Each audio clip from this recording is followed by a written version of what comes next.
Oh boy, do we have some stuff to talk about. First off, I want to welcome everyone that got clickbaited by the title, thinking that I'm some egregious, heart-loving Chase Elliott fan. I would do anything for him. I'd go down on him. I'd shave his balls. I'd do anything. I would do anything for him. Welcome. Good job for getting baited, because that's not me. I'm a race fan. I like racing, and when someone turns me in my left rear quarter panel and to the inside wall, that's almost as big of a sin, but not as much as me being on the inside and you turning me on the right rear quarter panel and sending me to the outside wall. Going to the inside wall is not as bad because I have time to prepare and question and ponder my thoughts as to why I've gotten turned that way down the straightaway. But the other way, if you just turn me from left to right, that's the biggest sin you could do in racing. If you guys do want to see a bunch of heart-loving Chase Elliott fans all bummed out and very angry, then you could go on Twitter and find plenty of them. I'm pretty sure they're there. But let's talk about the incident. So, what was funny about this was Chase Elliott was going to win this race. Denny Hamlin was on old tires. Chase Elliott restarts 6th on the outside and gets the run, makes a few passes, and is going to get around Kyle Busch in a second, and eventually, whether it was into turn 1 or into turn 3, he was going to get around Denny Hamlin. Hamlin had old tires. It wasn't going to work out. And then the rain would have hit, and, Elliott would have won.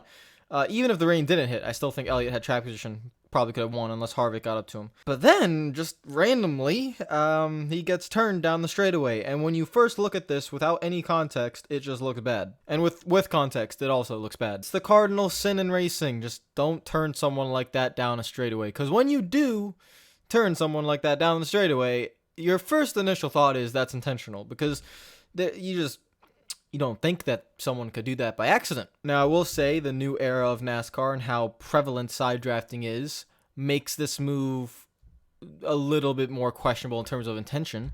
You could make it by accident. But when you put Kyle Busch in the situation that he's in, my first thought is he's too talented to do that. He did not misjudge that move by a yard. He didn't misjudge it by a foot. He didn't misjudge it by 3 yards. He misjudged it. I mean, he started turning and almost hit the damn tire. That's how far he misjudged that so-called gap. And there was a lot of room behind him. From Kyle Busch's perspective, if you stay on the inside lane, what happens? Well, you get freight trains by Kevin Harvick, and then maybe even more, and you probably lose your chance to win the race. From Kyle Busch's perspective, have you had speed all year? No, not really. Kyle Busch has not had the most dominant cars like he usually has year in and year out. He has been struggling to run top 5 most of these races, and even though he was running in the top 5 tonight, he wasn't up there most of the race. He was chilling around, he's been much of the season, around that 10th place area. So from his perspective, what happens when you don't have as much speed and you are trying to push as hard as you can for a win? You tend to make a mistake, a la Jimmy Johnson, just a few days ago. And this was one of those cases where he made a mistake. However, the mistake is so egregious and so stupid that you somehow can't, I honestly couldn't believe, even after hearing him, that it was a mistake. Because it's just so incredibly bad. He had a good amount of room behind him. Yes, Harvick probably would have slid under, gave him a little push, or Harvick would have been mad that he tried to fill in the gap, but I mean, so from Kyle Busch's perspective, it's bad. From Chase Elliott's perspective, well, let's look at Chase Elliott as a person. Introvert, not, very outgoing, kind of boring, a lot of people say. And then, social distancing rules, masks, and we can't really do anything. Plus, you have Chase Elliott. He doesn't seem like the fighter. So he just sticks a middle finger out. And he does it in a very nonchalant way, very Chase Elliott style. But from Chase Elliott's perspective, you make a good run, you're on the outside, he's going to sleep. Good night, Sky. Good night. Go to sleep, you hooligan. From Elliott's perspective, you're on the outside, you're making a good run for the lead, the car in front of you is on old tires, you're easily can pretty much pass him in 1 and 2 or 3 and 4. And out of nowhere, you just get turned on your left rear quarter panel, and you just go flying to the inside wall. Your first initial thoughts there are, what happened? Who did it? And when you get turned like that, it's like, okay, it was because if someone misjudges that move, right?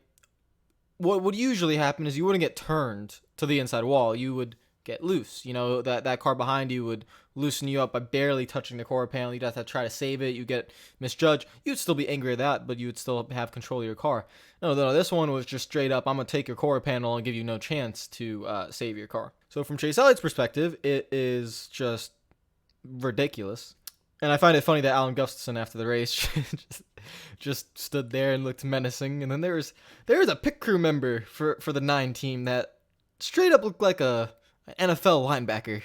And if I was Kyle Busch, I would not walk in that direction, to say the least. Hell, if I was anyone, I would not walk in that direction. But in the end, can we call this a racing deal? Well, it will be a racing deal for now, until whenever the time comes where Mr. Elliott is not as pleased with Kyle Busch and will pay him back. He's done it before. He did it to Denny Hamlin at Phoenix, and a few years ago, 2017, I think it was. When that time comes, it's going to be interesting to see how Kyle Busch reacts, because he seems like in his post-race interview, he knows it's coming. He knows something's gonna happen.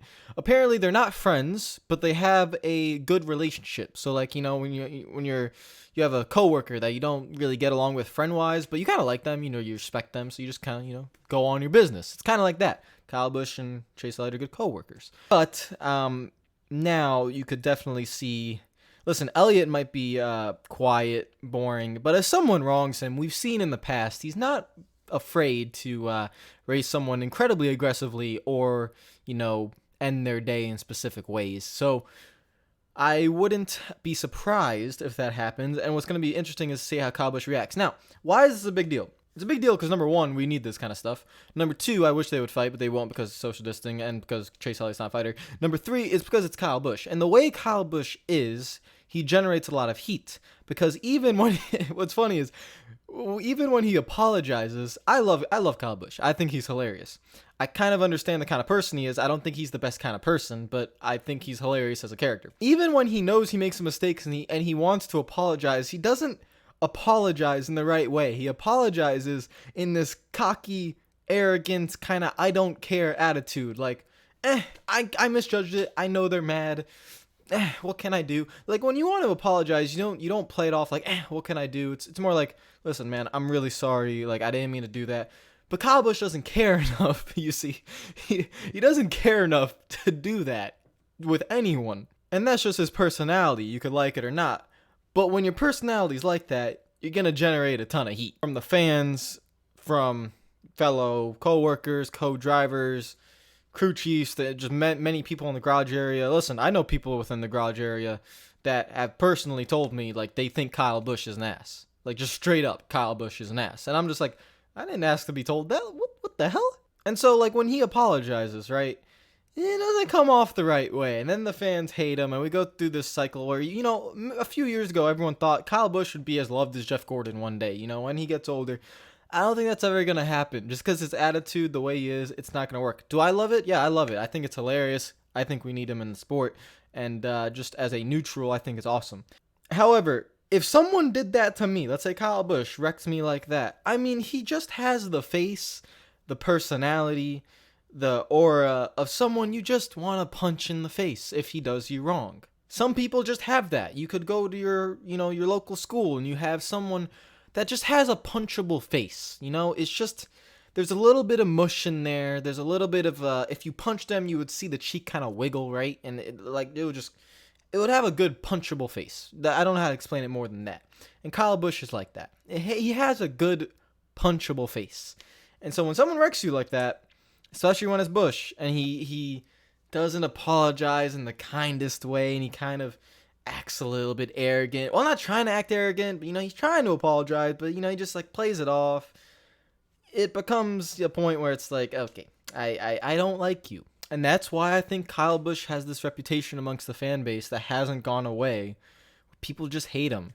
There are so many people that still hate Kyle Busch, like, a ton. I'm pretty sure when you guys, well, you won't be able to go to a racetrack anytime soon. No, none of us can. But when you go to racetracks, he always gets, still to this day, gets the most boos out of anyone.